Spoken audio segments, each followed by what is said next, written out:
চিতাভস্মের ওপর মা করাল বদনা লোলজিহ্বা নিয়ে দাঁড়িয়ে আছেন। তার সর্বাঙ্গ দিয়ে অগ্নির মতো তেজ নির্গত হচ্ছে। সে তাপে আমার গায়ের চামড়া জ্বলতে থাকলো। ধীরে ধীরে মায়ের পায়ের কাছ থেকে গরম জ্বলন্ত ভস্ম উড়ে আমার গায়ে এসে পড়তে থাকলো। আমার চামড়া পুড়তে লাগলো, আর মা হা হা করে হাসছেন।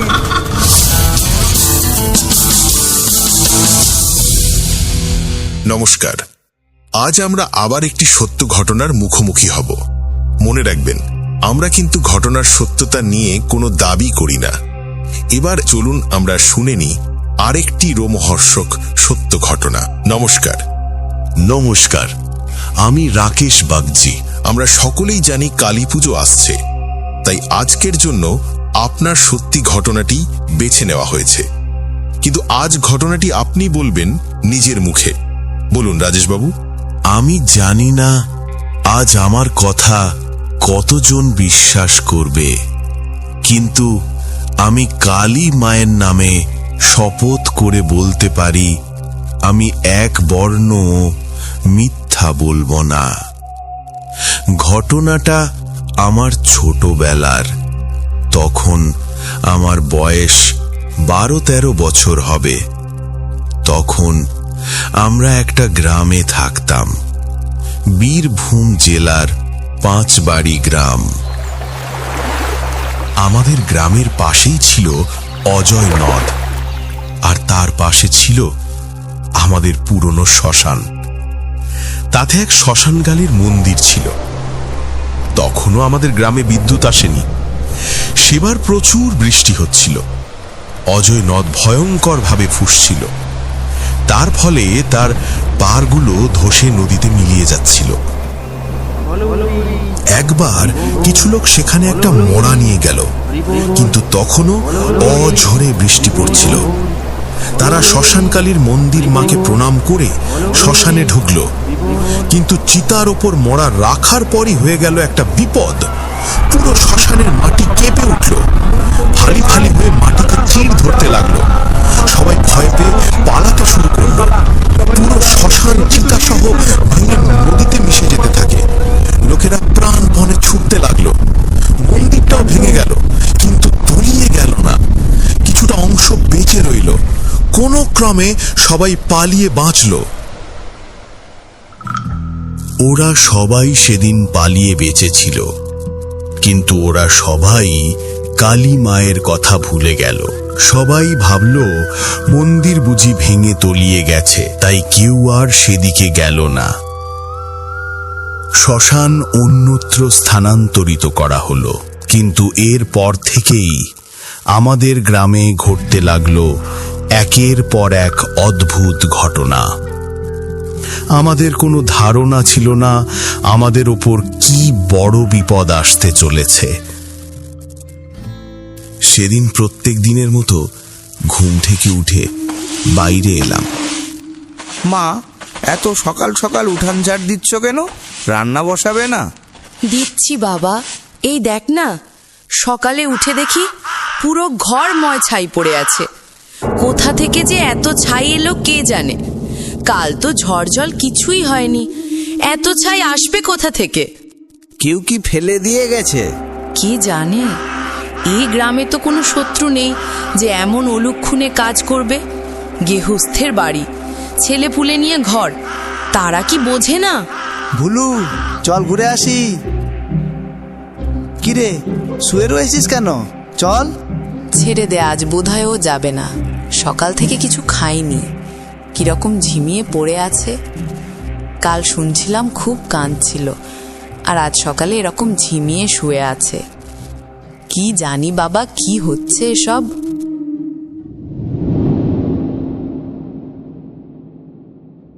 রামু, চল মাঠে চল, খেলবি তো? আমিও আছি রে। ওমা, কালু তুই এসছিস? চল মাঠে চল। ও মা গো, কি অলক্ষণে কাণ্ড! আমি এইমাত্র ঝাঁট দিয়ে গেলাম। এসব কি? এই দেখ তোরা, এই যে পোড়া চুল, এসব এখানে কি করে এলো? আমাদের বাড়িতেও আজ ছাই পড়েছিল কাকিমা। হ্যাঁ, আমাদের বাড়িতেও। কি হচ্ছে বলতো? আমার কেমন ভয় ভয় লাগছে। এই ওপরে দেখ তোরা।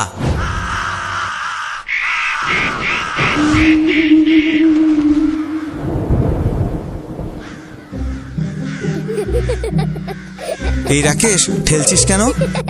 ধুর, আমি কথাই ঠেললাম। তুই ঠেলছিস না তো কে? এই রামু, ছাড় না, বলটা ছোঁড়। এই রাকেশ, তুই তো আমাকেও ঠেলছিস। আরে ধুর বাবা, তোরা ভালো করে দেখ আমি তোদের থেকে কত দূরে দাঁড়িয়ে, আমি কি করে ঠেলবো? আমি কিন্তু সত্যি বলছি, মায়ের দিব্যি কেউ আমায় ঠেলেছিল। হ্যাঁ, আমাকে। কালুর কথা শেষ হবার আগেই সে কারুর ঠেলায় মাটিতে পড়ে গেল। রামু চেঁচিয়ে গিয়ে রাকেশের হাত ধরে ভয়ে কাঁপতে থাকে। এবার তোরা দেখলি তো, আমি কিন্তু ঠেলিনি। কালু, ঠিক আছিস? হ্যাঁ, আমি ঠিক আছি। তোরা এক্ষুনি বাড়ি ফিরে চাল, আর এখানে থাকা ঠিক নয়। ওরা তিনজন ফিরে যাচ্ছিল, এমন সময় ওদের ফেলে যাওয়া বলটাকে যেন কেউ ওদের দিকে ছুঁড়ে মারল। ওরা আরো ভয় পেয়ে প্রাণপণে ছুটল। তারা তিনজন ছুটতে ছুটতে রাস্তায় এসে দেখল রাকেশের বাবা আরো অনেক গ্রামবাসী মিলে সেদিকেই আসছে। কিরে, তোরা এখনো বাইরে? ঘরে যা, মনে হয় বড় ঝড় আসছে। তোমরা কোথায় যাচ্ছ বাবা? একবার ঠাকুর মশাইয়ের সাথে দেখা করে আসি। চারিদিকে যা চলছে, এর মধ্যে উনিই পথ দেখাতে পারেন। তাই সবাই মিলে ওই দিকেই যাচ্ছি। আমরাও যাব বাবা। তোরা ওখানে গিয়ে কি করবি? আচ্ছা চল, ঠাকুর মশাই তোকে দেখলে খুশি হবে, কিন্তু আমার সব কথা শুনে চলবি। ঠাকুর মশাইয়ের সামনে চুপটি করে বসে থাকবি, ঠিক আছে? ঠাকুর মশাই অনেক দিন ধরে আমাদের গ্রামের সমস্ত পূজা, ক্রিয়াকর্ম, এমনকি হাত দেখা করে আসছেন। গ্রামে কোনো বিপদ হলে উনিই বিধান দেন। গ্রামের লোকেরা খুব মানে ওনাকে, কিন্তু উনি তখন প্রায় শয্যাশায়ী। হাত পা সব পক্ষাঘাতে গেছে, উনি নড়তে পারেন না। ওনার ছেলে আর বৌমারাই ওনার দেখাশোনা করেন। আমরা যখন পৌঁছালাম, বাইরে তখন মুষলধারায় বৃষ্টি শুরু হয়ে গেছে।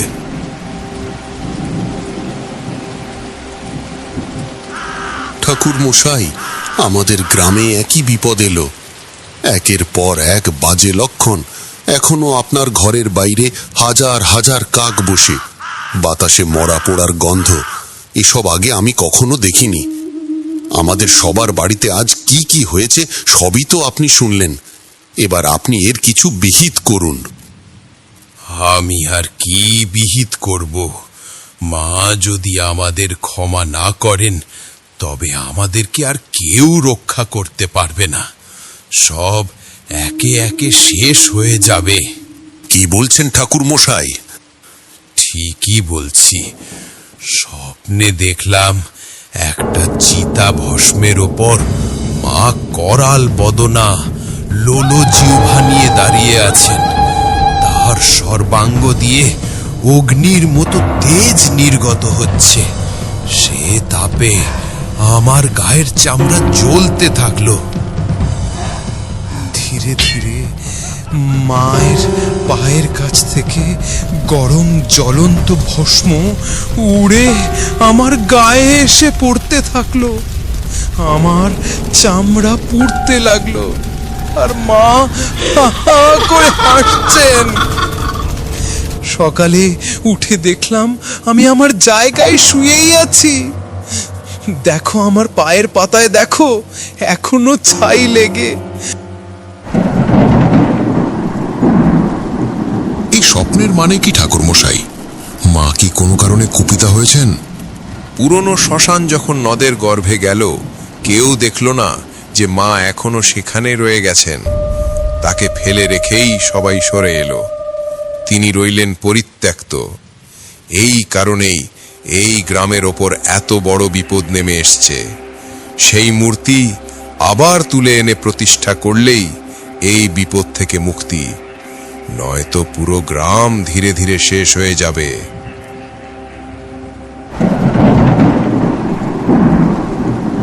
তাহলে আর দেরি কেন?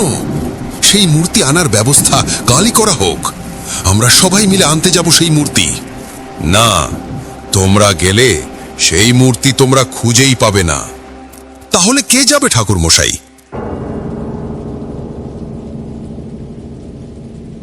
রাকেশ, আমি? হ্যাঁ, মা কেবল তোমার কাছেই দেখা দেবেন। বিশ্বাস রাখো, মায়ের আশীর্বাদে তোমার কোনো বিপদ হবে না। এই অমাবস্যায় মধ্যরাত্রি তোমায় যেতে হবে। আর যদি ভয় লাগে, এই মন্ত্রটি বলো, ওম ঐং হ্রিং ক্রিং কালিকায় নমঃ। না, আমায় ক্ষমা করুন ঠাকুর মশাই। আমার এই একমাত্র ছেলে, তাকে আমি বলির পাঠার মতো ওই বিপদে পাঠাতে পারবো না। ওর বদলে আমি যাব। তুমি গেলে যদি হতো, তাহলে কি আর আমি এই ফুলের মতো বাচ্চাটাকে বলতাম, মহামায়া মহামায়াময়ী, তার খেলা বোঝে কার সাধ্যি? আমার বাবা তো আমায় যেতে দিল না, যদিও তখন অমাবস্যা আসতে কিছুদিন বাকি। কিন্তু ঠাকুর মশাইয়ের কথা না শোনার ফল গ্রাম পেল হাতে নাতে। এর কিছুদিনের মধ্যে গ্রামের একের পর এক শিশুর রহস্যজনক মৃত্যু হতে থাকে। সব থেকে ভয়ঙ্কর হলো কালুর হঠাৎ করে শরীর খারাপ হলো। আমি আর রামু তাকে দেখতে গেলাম। কালু, তোর কি হয়েছে? কথা বলছিস না কেন? ওর কি হলো রে? ঘা গরম, কিন্তু কথা বলছে না, চোখের পাতা পড়ছে না। আমার একটুও ভালো লাগছে না। কি জানি। ওই কালু, কালু, অমাবস্যা কাল, তাই না? এই, তুই কি যাবার কথা ভাবছিস? পাগল হলি নাকি? না রে, ঠাকুর মশাই কি বললো শুনিসনি? আমি ছাড়া আর কেউ গেলে হবে না, আমাকেই যেতে হবে। কালুকে বাঁচাতে হবে, আর সময় নেই। তুই চিন্তা করিস না। শুনিসনি ঠাকুর মশাই কি বলল? মা আমায় রক্ষা করবেন।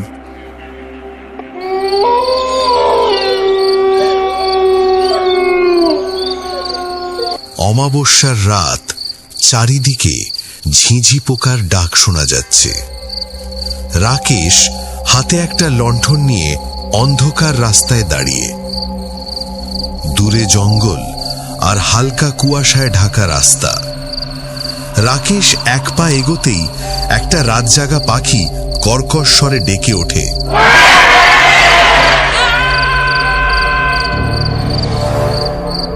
কিরে, তুই এখানে? তোকে আমি একা যেতে দিব না। কালু তো আমারও বন্ধু। বল। ভয় পাবি না তো? ভয় তো আমার এখনই লাগছে, কিন্তু তা বলে তোকে একা ছেড়ে দিতে পারি না। পুরানো শ্মশানে যাবার রাস্তা ছিল একেবারে জনবসতিহীন। আমরা একটা লণ্ঠন নিয়ে ধীরে ধীরে এগোচ্ছিলাম। পুরো রাস্তাটা ঘন কুয়াশায় ঢাকা। আমাদের খুব শীত লাগছিল। বর্ষাকালে এত ঠান্ডা আগে কখনো লাগেনি। আমরা জানতাম না আমরা যে রাস্তায় চলেছি তাতে কি কি বিপদ লুকিয়ে আছে। কিছু দূর যেতেই একটা ফাঁকা মাঠ পড়ল। সেখানে দুটো অদ্ভুত দেখতে লোক অন্ধকারে দাঁড়িয়ে। আমি তাদের দিকে চমকে গেলাম। এরম ফাঁকা জনহীন জায়গায় এরা কি করছে? ওই লোকগুলো আমাদের দিকে তাকালো। লোকগুলোরও কালুর মতো চোখের পাতা পড়ছে না। ওরা কারা রে? এই এত রাতে মাঠে দাঁড়িয়ে আছে? এই জায়গা তো কেউ থাকে না। আয়, চলে আয়, তাকাস না ওদিকে। আর কিছু পা যাবার পর আমাদের পিছনে আরো কার চলার আওয়াজ হলো। রামু ঘুরে দেখতে যাচ্ছিল, কিন্তু আমি তাকে ধমক দিয়ে বললাম, কি করছিস? একদম পিছনে ফিরে তাকাবি না। যা খুশি আওয়াজ হোক, যে কেউ ডাকুক, একদম পিছনে ফিরে তাকাবি না, ঠিক আছে? ঠিক আছে। আমরা কিছু দূর এইভাবে ভয়ে ভয়ে হাঁটার পর হঠাৎ দেখলাম একটা বড় বট গাছ। অন্ধকারে একটা দানবাকার সন্ন্যাসীর মতো লাগছে। আমরা যখন গাছটার সামনে এসছি, এমন সময় হালকা কানে এলো একটা আওয়াজ, যেন কে ডাকছে। রাকেশ, বাছা, চলে আয়, ওদিকে বিপদ আছে। আর যাস না। রামু একবার রাকেশের দিকে তাকালো। রাকেশ ঘাড় নেড়ে তাকাতে বারণ করে রামুর হাত ধরে টানতে টানতে এগিয়ে গেল বটগাছকে ছাড়িয়ে। রাকেশ আর রামু এখনো সেই রাস্তায় হেঁটে যাচ্ছে। হ্যাঁ রে, পুরনো শ্মশান কি এত দূর? আমরা তো কখন থেকে হেঁটেই যাচ্ছি। হ্যাঁ, আমিও তাই ভাবছি অনেকক্ষণ থেকে। রাস্তা তো সোজা ছিল, তাহলে কি আমরা অন্ধকারে রাস্তা ভুল করলাম?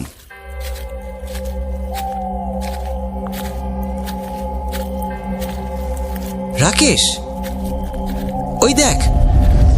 তারা দেখল তারা আবার সেই মাঠের কাছে চলে এসছে, আর সেই লোক দুটো আরো একটু কাছে এসে দাঁড়িয়ে আছে।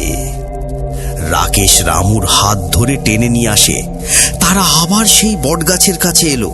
এমন সময় একটা রাত জাগা পাখি কর্কশ আওয়াজ করে ডেকে গেল। রামু চমকে উঠল। তারা শুনল, রামু, আমার কাছে আয়, দেখ আমি তোর জন্য এসেছি। চল, আমার সাথে ফিরে চল। রামু, ওটা তোর মা না, কাঁদিস না, চল। উফ, আমি আর পারছি না। অনেকক্ষণ ধরে খালি হেঁটেই চলেছি। এবার একটু থাম। তুই দেখছিস না আমাদের সাথে কি হচ্ছে? আমাদের ওরা চারদিক থেকে ঘিরে ধরেছে। এখন থামলে চলে? যে কোনো মুহূর্তে ওরা যা খুশি করতে পারে। কাদের কথা বলছিস রে? আমি জানি না ওরা কারা, শুধু এটুকু জানি আমরা থামলে আমাদের ভালো হবে না। ওরা কিছুক্ষণ হাঁটল, কিন্তু ওরা আবার সেই মাঠটার কাছে ফিরে এলো। এবার ওই লোকগুলো একেবারে রাস্তার ধারে দাঁড়িয়ে। আমরা আবার ওই মাঠটার কাছে এসে গেছি। তাকাস না ওদের দিকে, চুপচাপ চল। আর কতক্ষণ এইভাবে আমরা ঘুরতেই থাকবো? আমরা কখনোই সেখানে পৌঁছতে পারবো না। কিন্তু এখান থেকে আমাদের ফিরে যাবারও আর উপায় নেই। মানে আমরা কি সারা জীবন এই রাস্তাতেই ঘুরতে থাকবো নাকি? জানি না। এতক্ষণে ওরা আবার সেই বটগাছটার কাছে চলে এসেছে। ওরা শুনল, তোরা কার জন্য ওই জায়গায় যাচ্ছিস? তোরা ভাবছিস আমায় বাঁচাবি, কিন্তু তোরা জানিস না আমি আর নেই রে। আমি তোদের ছেড়ে অনেক আগেই চলে গেছি। আমি আর নেই। শুনিস না, চল। যদি সত্যিও চলে যায়? চুপ, এসব কালু বলছে না, ওটা কালু নয়। রামু, একবার আমার কাছে আয়। আমায় আর কোনো দিন দেখতে পাবি না। রামু আর নিজেকে আটকাতে পারল না। সে ঘুরে দেখল পিছনে।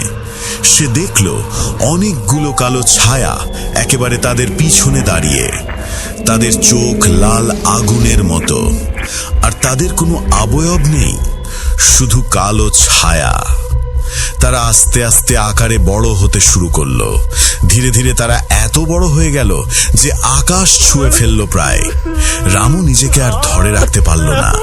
কাঁদতে কাঁদতে অজ্ঞান হয়ে পড়ে গেল। এই রামু, কি হলো? ওঠ রামু, এই রামু, কি হলো? এখন আমি কি করব? এবার আমার সত্যিই ভয় করছে। এখন কি করি আমি? ও, মনে পড়েছে।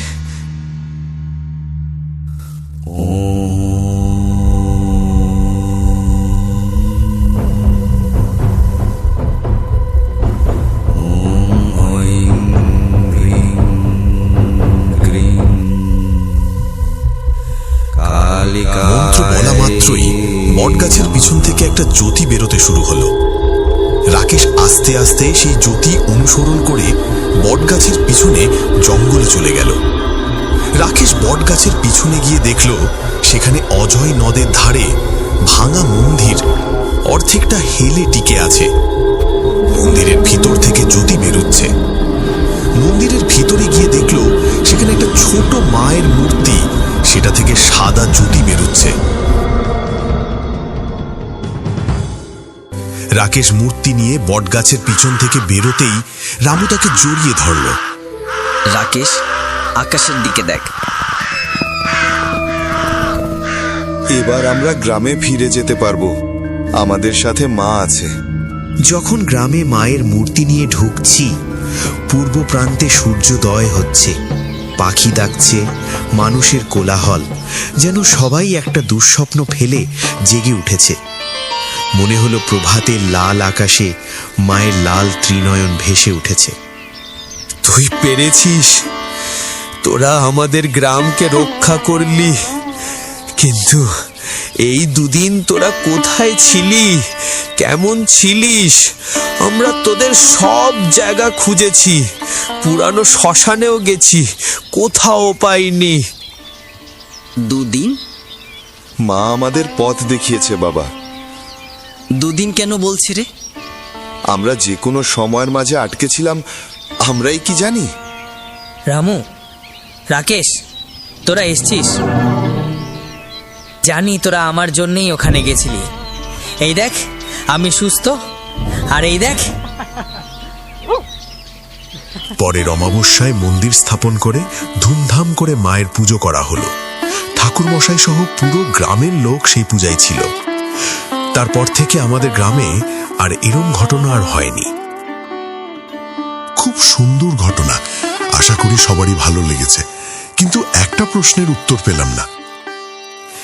কি বলুন তো? ঠাকুর মশাই বলেছিলেন শুধু আপনি গেলে তবেই মায়ের দেখা পাবেন, আর কেউ না। এমনটা কেন? আপনার বয়সে তো আরো অনেকে ছিল, তারা কেন নয়? এই প্রশ্ন আমিও আমার বাবাকে করি, আর আমি জানতে পারি সেই দিন, যেদিন পুরনো শ্মশান ধসে গেছিল, যে মৃতদেহটি দাহ করার আগেই নদের তলায় চলে যায়, তিনি আমার বাবা ছিলেন। মানে আপনার বাবা? হ্যাঁ, আমার মা জন্মের সময় মারা যায়, আর মায়ের দুঃখে বাবাও গত হন কিছুদিন পর। তখন তার বন্ধু আমায় নিজের সন্তানের মতো পালন করে। তাদেরকে আমি ছোট থেকে নিজের বাবা মা বলেই চিনি। আমার বাবার আত্মাই হয়তো কোনোভাবে চেয়েছিল আমি যাই, এতেই হয়তো তার মুক্তি হতো। অসংখ্য ধন্যবাদ আপনাকে রাকেশবাবু। আজ দেখলেন, মা কালী যদি আপনার সহায় থাকে, তাহলে কোনো বিপদই আর বিপদ নয়। আর আপনাদের বলছি, আপনাদের যদি এই গল্প ভালো লাগে, তাহলে লাইক আর সাবস্ক্রাইব করতে ভুলবেন না। নমস্কার।